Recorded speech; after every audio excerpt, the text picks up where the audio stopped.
Subscribe sekarang channel YouTube Novelas Kadina. Gratis. Bab 4071. Charlie menatap pria tua di depannya, yang sudah dalam keadaan pikun. Tersenyum sedikit dan berkata dengan lembut, "Halo Tuan Fei, nama saya Charlie Wade." Douglas merasa tubuhnya memang sedikit lebih energik dari sebelumnya. Jadi dia berjuang untuk bangun dan ingin memberi hormat kepada Charlie. Tetapi Charlie mengulurkan tangan untuk menghentikannya dan berbicara. "Pak, Fei, tubuhmu masih lemah, jadi jangan terlalu memaksakan diri." Douglas berkata dengan penuh terima kasih, "Tuan Wade. Aku sudah lama mendengar namamu, hari ini akhirnya aku bisa melihat. Terima kasih telah menyelamatkan hidupku, jika bukan karena bantuanmu, aku mungkin sudah mati." Charlie melambaikan tangannya, melihat ke samping ke arah Stella, berbicara. "Jika Anda ingin berterima kasih, terimalah cucu Anda, jika tidak berutang budi padanya. Saya tidak akan ikut campur dalam masalah seperti itu." Mengatakan itu, Charlie menambahkan, "Ngomong-ngomong, aku juga ingin menyebut Tuan Lai karena memohon untukmu." Douglas mengangguk lembut dan menatap Stella dengan air mata berlinang. Saat kakek dan cucu saling memandang, Stella juga menangis, terisak. Setelah itu, Douglas menatap King Hua dan menghela nafas pelan. "Kakak Lai, masalah kakakmu ini telah membuatmu banyak masalah."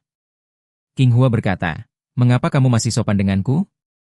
Lagi pula, aku tidak banyak membantu. Ini terutama Tuan Wade dan Kesin yang membantumu." Douglas sedikit mengangguk dan menatap Charlie lagi, berkata dengan penuh rasa terima kasih. "Pak Wade, kebaikan Anda yang luar biasa. Saya pasti akan mengingatnya, tetapi saya sekarang jauh di pangkuan. Mungkin tidak memiliki kemampuan untuk benar-benar membalas kebaikanmu, tolong jangan salahkan." Douglas tahu betul dalam hatinya bahwa mulai saat ini, dia hampir tidak memiliki apa-apa. Meskipun masih ada beberapa dana di rekening pribadi. Tetapi dibandingkan dengan seluruh keluarga Fei, hanya 9 sapi dan seekor kelinci. Sebagian besar aset keluarga Fei tidak lagi relevan baginya. Charlie berkata dengan acuh tak acuh pada saat ini, "Oke, aku menyelamatkanmu dan aku tidak membutuhkan imbalan apapun darimu. Dan kondisi fisikmu saat ini belum sepenuhnya pulih dan bisa hidup 1 atau 2 tahun lagi. Atau 1 atau 2 bulan lagi, tetapi juga bergantung pada pemulihan Anda sendiri yang lambat, penyesuaian yang lambat." Douglas menganggukkan kepalanya dan berkata dengan penuh terima kasih, "Terima kasih, Tuan Wade." "Terima kasih." Stella juga berkata dengan hormat, "Tuan Wade, terima kasih." Charlie melambaikan tangannya dan berbicara, "Mr. Fei, saya punya pertanyaan untuk ditanyakan, tolong jangan tutupi." Meskipun Douglas tidak tahu apa yang ingin ditanyakan Charlie, dia masih berkata dengan sangat tegas, "Pak Wade, jangan khawatir, aku pasti akan tahu segalanya dan mengatakan semuanya." Charlie sedikit mengangguk dan bertanya, "Mr. Fei, aku ingin tahu. Apa identitas Conrad Huo nomor 099 yang menawar melawanmu di pelelangan?" "Conrad?" Mendengar ini, Douglas menggelengkan kepalanya dan tersenyum pahit. Namanya bukan Conrad, tapi ketika dia di luar, dia jarang menggunakan identitas aslinya. Mengatakan itu, Douglas menambahkan, identitas aslinya adalah putra tertua dari keluarga An, Marshall An. "Marsekal An?" Charlie mendengar dua kata ini dan seluruh tubuhnya tercengang. Bab 4072. Dalam ingatannya, dia memiliki 3 paman, paman tertuanya Marshall, paman keduanya Marcus An, dan paman bungsunya Martel. Selain itu, ada seorang kakak ipar bernama Tech An. Faktanya, ketiga paman ini, serta saudara ipar, Charlie hanya bertemu beberapa kali. Tapi alasan mengapa dia bisa mengingat nama mereka dengan sangat jelas adalah, seperti nama ibunya Margaret An. Semuanya terinspirasi dari sebuah tulisan klasik yang pernah ia baca. Meskipun dia tidak kuliah dengan baik, keluarganya memberinya inisiasi yang luar biasa sebelum dia berusia 8 tahun. Dia telah mempelajari karya-karya klasik di bawah bimbingan ibunya sejak dia masih muda. Dan dia sudah lama akrab dengan sejarah dan puisi. Jadi dia secara alami mengingat nama ketiga pamannya dan saudara iparnya dengan jelas. Dan dia tidak pernah bermimpi bahwa 099, yang baru saja diusir dari lapangan, adalah paman buyutnya sendiri. Tidak heran dia tampak lebih atau kurang akrab dengannya, tetapi tidak dapat mengingat di mana dia melihatnya. Bagaimanapun, pertemuannya sendiri dengannya terlalu sedikit, dan lebih dari 20 tahun telah berlalu. Penampilannya juga telah banyak berubah dari sebelumnya ketika dia berusia 20-an. Jadi untuk sementara hanya tidak mengenalinya. Charlie tidak bisa menahan diri untuk tidak berpikir, paman buyut sepertinya bukan miliknya. Ketika dia menawar pil permajaan, kalau tidak, dia tidak akan memohon untuk mengambil pil permajaan. Mungkinkah untuk kakek?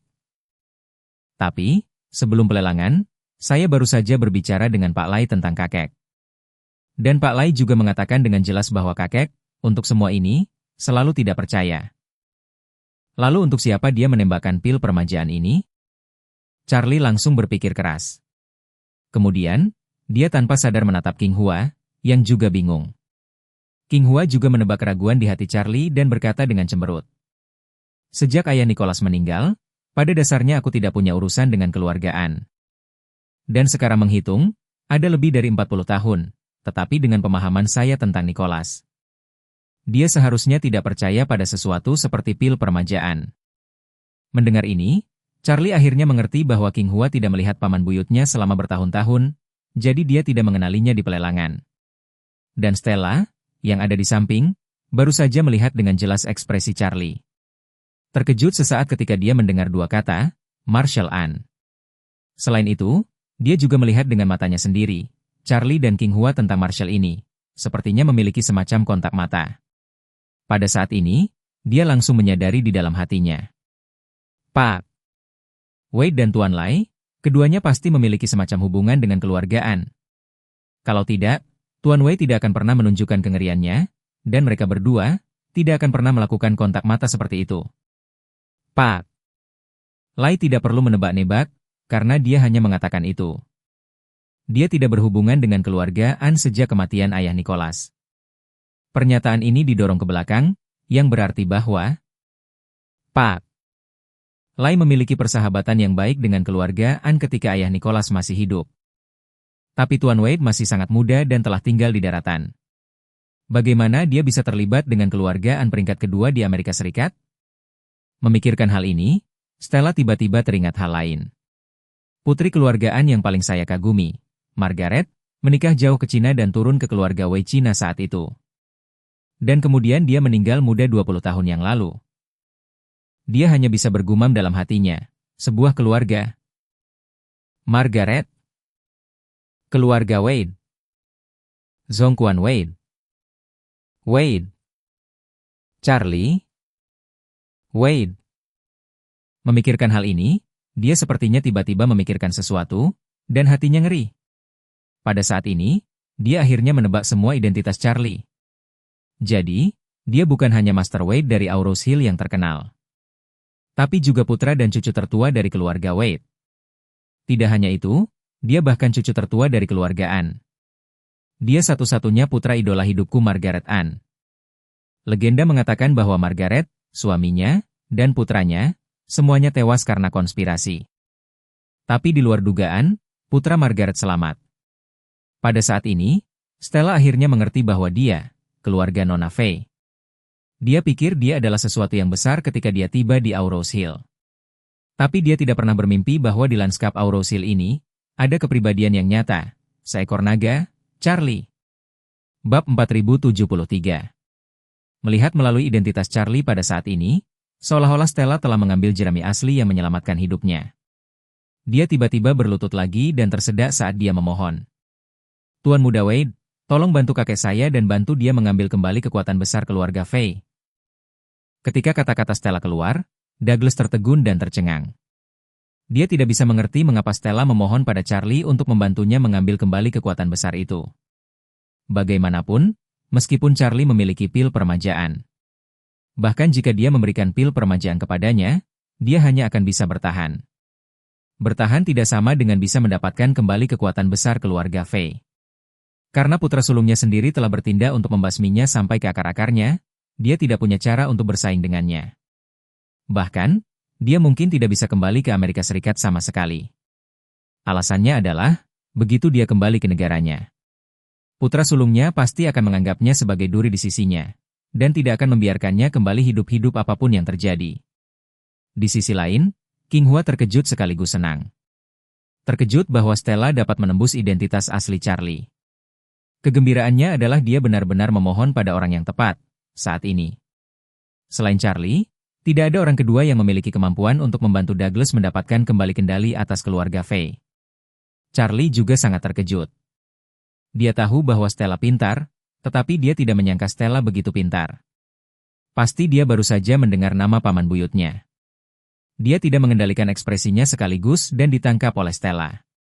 Hal baiknya adalah selain King Hua, itu adalah para prajurit front bencana alam di sekitarnya. Mereka semua tahu bahwa dia adalah tuan muda dari keluarga Wade, jadi pernyataan Stella tidak mengungkapkannya. Jadi, Charlie juga tidak mau menyangkal, lihat saja dia, dengan ringan berkata, "Maaf, bantuan ini tidak bisa saya berikan." Stella, dengan tergesa-gesa, berkata dengan acuh tak acuh, "Bagaimana bisa itu tuan muda Wade? Dengan kemampuanmu, kalau mau membantu pasti ada jalan, adapun syaratnya bisa terbuka saja. Aku percaya kakek itu pasti akan berjanji padamu." Douglas tercengang tanpa kata-kata, menatap Stella dan bertanya dengan suara lembut, "Stella, kamu ini?" Charlie melihat bahwa Stella telah melihat melalui identitasnya. Jadi dia berbicara kepada para prajurit front bencana alam di sekitarnya dan berkata, "Kalian pergi duluan. Seperti yang Anda perintahkan, Tuan Wade." Beberapa tentara segera berbalik dan berjalan keluar. Charlie kemudian menatap Carl dan menambahkan, "Tuan, tolong luangkan waktu sebentar untuk pergi." Carl melirik Douglas dan melihat bahwa Douglas mengangguk, lalu dia melirik Charlie dan berjalan keluar. Saat ini di ruangan itu, hanya Charlie, King Hua, dan Douglas, Stella. Charlie menatap Douglas saat ini dan berkata dengan serius, "Pak Faye, saya adalah cucu pertama dari keluarga Eastcliff Wade. Ibuku adalah putri tertua dari keluarga Anne, Margaret Anne, dan Marsekal Anne yang bersaing denganmu barusan, adalah paman buyutku." Ketika Douglas mendengar ini, seluruh rahangnya ternganga. Dia berkata dengan mata lebar dan wajah penuh ketakutan, Kamu adalah putra Margaret Anne? Bukankah keluarga Margaret sudah meninggal semua?" Charlie menghela napas dan berkata dengan serius, "Orang tuaku meninggal, tapi aku selamat." Setelah mengatakan itu, dia bertanya kepadanya, "Alasan mengapa orang tua saya meninggal? Bolehkah saya bertanya apakah Anda mengetahui informasi orang dalam?" Douglas menggelengkan kepalanya dan berbicara, "Tuan muda Wade, saat itu, berita kematian ibumu di Cina sangat viral di masyarakat kelas atas Amerika. Banyak orang mengatakan dia dibunuh oleh seseorang. Tapi tidak ada yang tahu persis apa yang sebenarnya terjadi dan siapa yang terlibat. Dikatakan bahwa keluarga An juga sedang menyelidiki. Tapi itu belum diidentifikasi, dan orang luar seperti kita bahkan memiliki pengetahuan yang lebih sedikit." Bab 4074. Pada saat ini, Stella di samping juga berbicara, "Tuan muda Wade, setelah kematian ibumu, banyak alumninya di Stanford, serta para petinggi lembah silikon yang telah menerima investasinya untuk menjadi pengusaha papan atas. Mereka semua telah mencoba segalanya untuk mencari tahu kebenaran tentang kematiannya selama bertahun-tahun. Dan sampai hari ini tidak ada yang pasti telah ditemukan." Mendengar ini, hati Charlie meledak dengan kekecewaan. Paling awal, dia mengira orang tuanya dibunuh oleh keluarga Su. Tetapi ketika dia menemukan keluarga Su, dia menyadari bahwa keluarga Su tidak memiliki kemampuan itu.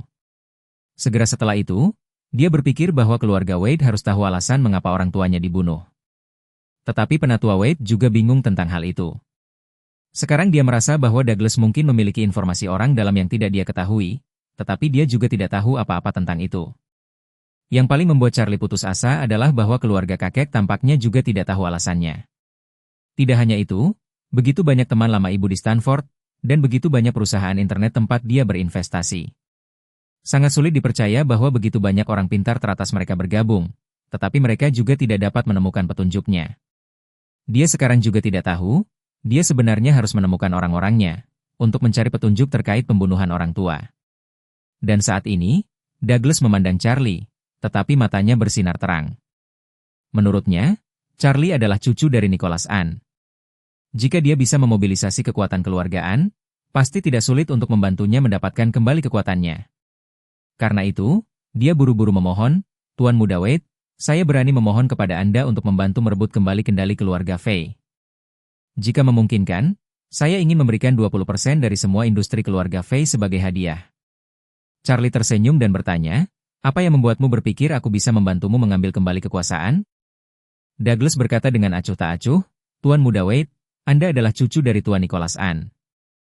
Selama Anda bertanya, saya pikir keluarga An pasti akan menanggapi permintaan Anda. Dengan kekuatan keluarga An, masalah ini tidak sulit untuk ditangani. Charlie menggelengkan kepalanya dan berkata dengan ringan, MRV, masalah ini, kamu agak menerima begitu saja. Saya belum pernah bertemu dengan keluarga An selama lebih dari 20 tahun. Mereka bahkan tidak tahu apakah saya hidup atau mati. Apa yang membuat Anda berpikir mereka akan menanggapi permintaan saya? Berbicara di sini, Charlie memberikan sedikit pukulan dan bertanya. Lagi pula, kamu dan aku baru saja bertemu hari ini, apa yang membuatmu berpikir bahwa aku akan memohon kepada keluarga An untukmu? Apakah itu hanya untuk 20% bagianmu? Anda menyaksikan pelelangan malam ini, jika saya membiarkan paman buyut saya mengambil pil permajaan itu. Keluarga An pasti akan membayar saya 370 miliar US$. Tapi saya bahkan tidak menganggap serius uang ini. Apakah menurut Anda hanya 20% dari saham Anda? Saya akan melihatnya.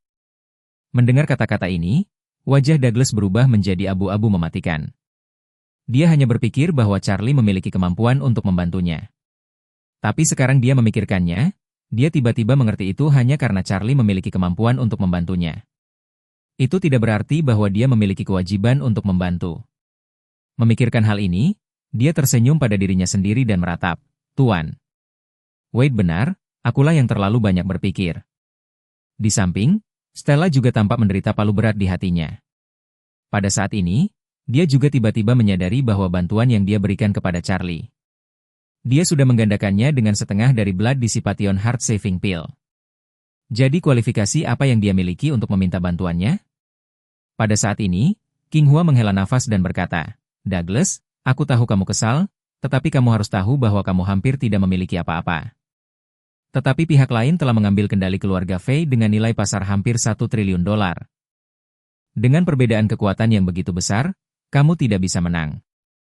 Berbicara tentang ini, dia menambahkan, apalagi, bahkan jika keluarga An kuat.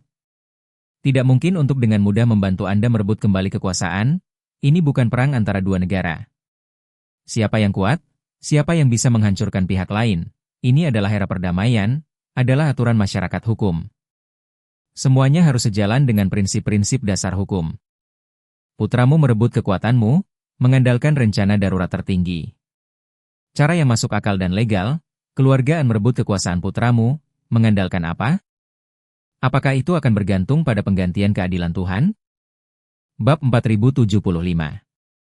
Kata-kata King Hua, untuk sesaat Douglas tidak memiliki cara untuk membantah. Sebaliknya, dia sekarang dipukul lebih dalam. Dan King Hua sepertinya ingin segera membangunkan teman lama ini, jadi dia melanjutkan. Douglas, kamu harus mengerti, putramu tidak begitu saja merebut posisimu. Dia menggerakkan para menteri sipil dan militer bersama untuk menggulingkan dinasti Anda. Keinginan Anda untuk pil permajaan telah menjadi obsesi. Kamu menyiapkan $200 miliar hanya untuk bersaing mendapatkan pil itu. Ini pasti akan sangat merangsang anak dan cucu Anda. Seperti halnya pemegang saham Anda yang lain di Dewan. Saya katakan dengan kata lain, Anda seperti kaisar tua di zaman kuno. Seseorang yang tidak ragu-ragu menggunakan kekuatan suatu bangsa untuk dirinya sendiri dengan imbalan umur panjang. Anak-anak dan cucu-cucu Anda, para menteri sipil dan militer Anda tidak lagi dapat melihatnya seperti yang Anda lakukan. Dan mereka tidak hanya tidak lagi memelukmu, tetapi juga tidak lagi mempercayaimu. Mereka bahkan menganggapmu sebagai penguasa dan tiran yang lemah, dan hanya ingin mengembalikan semuanya ke jalurnya setelah menggulingkanmu. Pikirkan sendiri, jika Anda sendiri tidak kehilangan dukungan semua orang. Bagaimana mungkin putra sulungmu dengan mudah dan sepenuhnya merenggut kekuatan besarmu? Berbicara di sini, King Hua berhenti sejenak dan berkata dengan emosional. Douglas, semuanya memiliki sebab dan akibat, kamu harus merenungkan dirimu sendiri. Pada saat ini, seluruh tubuh Douglas disambar petir. Sebelum ini, dia hanya tahu bahwa putranya lah yang merebut kekuasaannya. Dan merebut dinasti yang telah dia bangun dengan susah payah.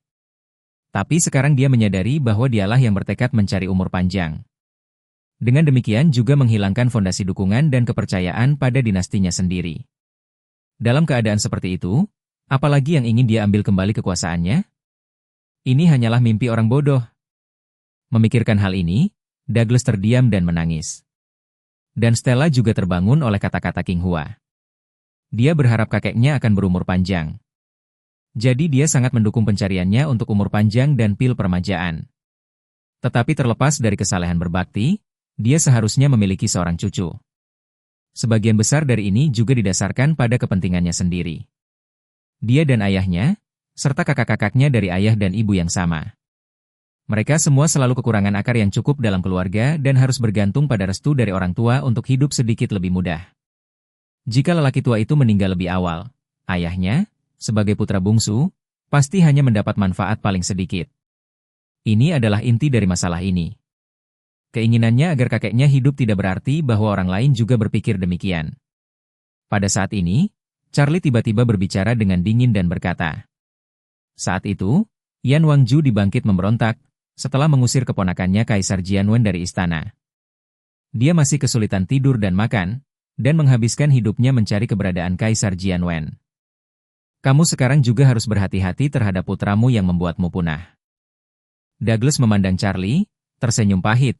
Dia seharusnya tidak begitu kejam sejauh ini. Baru saja dia sedang menelepon, juga terbuka dan jujur kepada saya. Maksudnya, selama saya tidak kembali ke Amerika Serikat, dia akan membiarkan saya menjalani sisa hidup saya di negara ini. Dan ketika saya mati, maka biarkan Stella membawa jenazah saya kembali ke Amerika Serikat untuk dimakamkan. Charlie tersenyum main-main, menggelengkan kepalanya dan berkata dengan serius. Menurut pendapat saya, alasan dia mengatakan ini didasarkan pada premis bahwa dia pikir Anda akan hidup paling lama 1 atau 2 bulan. Dan dia mungkin juga berpikir bahwa setelah kamu begitu terangsang, kamu bahkan cenderung mati di tempat di pelelangan, atau karena pelelangan berantakan, sehingga beberapa hari tersisa, terus berkurang menjadi lebih sedikit. Berbicara tentang ini, Charlie menatapnya dan dengan lembut berkata, jika aku tidak menyelamatkanmu sekarang, dia mungkin sudah mendapatkan apa yang dia inginkan sekarang. Mendengar kata-kata ini, ekspresi Douglas menjadi terkejut. Ekspresi Charlie keras saat ini saat dia terus bertanya. Bayangkan saja, jika dia tahu bahwa Anda sekarang memiliki 1 atau 2 tahun lagi harapan hidup untuk apa-apa. Apakah dia akan tetap tenang dan membiarkanmu menjalani sisa hidupmu di pedesaan?